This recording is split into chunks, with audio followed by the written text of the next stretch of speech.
On January 7th, two gunmen entered the office of French satirical magazine Charlie Hebdo, killing 12 people. It's reported the initial reasoning of the attack was because of Charlie Hebdo's drawing of the Prophet Muhammad after the attacks. A debate sparked up of freedom of speech. Here today I have with me Jenny Robb of the library. The Billy Ireland Cartoon Library Museum. And Lindsay Ritchie. I'm just an OSU student. awesome. So my first question is to you, Lindsay. You studied abroad in Paris during the times of the attack. How did you get the initial news first, and what was your reaction? We saw a substantial amount of police cars, police on motorcycles, ambulances, multiple different cars trying to make their way through the streets themselves. And we looked around wondering what was happening. The sirens were going off, and in their culture, the sirens can be going on when there's not an emergency, so we were kind of brushing it off a little bit. But later that day, we went to the Picasso Museum and found out what had happened and decided to stay together as a group for the remainder of the trip. Next question's for you, Jenny. Have you seen more or less tolerance to political cartoons just around the world in general? I think this has really brought this to the surface. So the whole question of what is acceptable in a political cartoon, what's the purpose of a political cartoon? A lot of people are talking about where is the line, did Charlie Hebdo cross the line, should there be a line? So I think that now there's a lot more talk about it, and I hope we will actually see more tolerance rather than less. Jenny, again, should cartoonists or comics have ethics within them? Not the government, but the publication itself, Charlie Hebdo.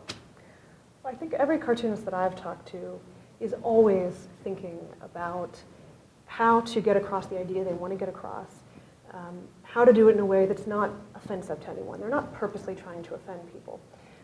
Charlie Hebdo was a little bit different. They had a certain spirit that they really, a little bit similar to the underground comics in the US in the 1960s and 70s, where they weren't afraid to say whatever they wanted to say, and they really didn't care who they offended. We don't really have a similar thing in the United States right now, but that's kind of the spirit of what Charlie Hebdo seemed to be.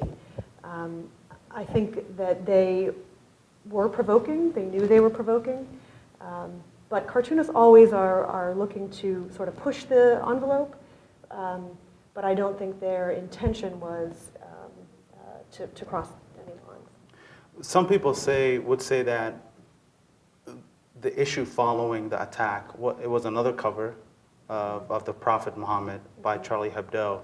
Do you think that just added on to the fire? Well, it's interesting because the actual message of that cartoon was one of forgiveness.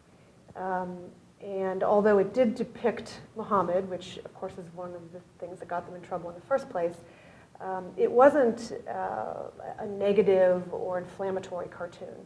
You know, again, it can be argued that just by depicting him on the cover, that was inflammatory. But I think they were making a clear statement.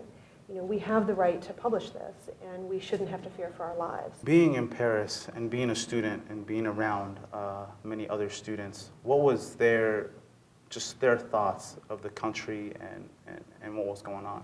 I think before that had happened, everyone pretty much loved the idea of Paris and loved what it looked like in the architecture. And after it happened, unfortunately, a lot of people were looking forward to going home.